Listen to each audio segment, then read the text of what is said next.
বর্তমান সময়ে লোডশেডিং নীরব এক ভোগান্তির নাম।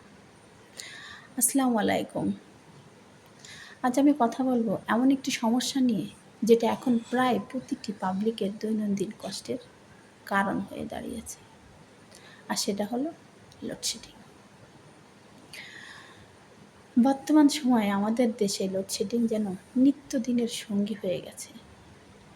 দিনের বেলায় হোক কিংবা গভীর রাতে হঠাৎ করে বিদ্যুৎ চলে যাওয়া মানুষের জীবনকে অনেক কঠিন করে তুলছে। একটু ভাবুন তো, একজন শিক্ষার্থী পড়তে বসেছে, ঠিক তখনই বিদ্যুৎ চলে গেল। একজন অনলাইন কর্মী কাজ করছে, হঠাৎ ইন্টারনেট বন্ধ হয়ে গেল। একজন অসুস্থ মানুষ গরমে কষ্ট পাচ্ছে, ফ্যান বন্ধ।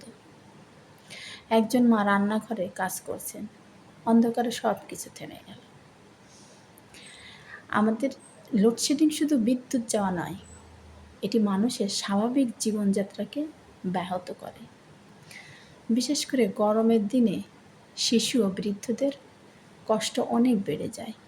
অনেক ছোট ব্যবসা ক্ষতির সম্মুখীন পড়ে, শিক্ষার্থীদের পড়াশোনায়ও বড় প্রভাব পড়ে। আমরা সবাই চাই উন্নত সুন্দর একটি দেশ, কিন্তু উন্নতির জন্য প্রয়োজন স্থিতিশীল বিদ্যুৎ ব্যবস্থা। একই সাথে আমাদের সচেতন হতে হবে।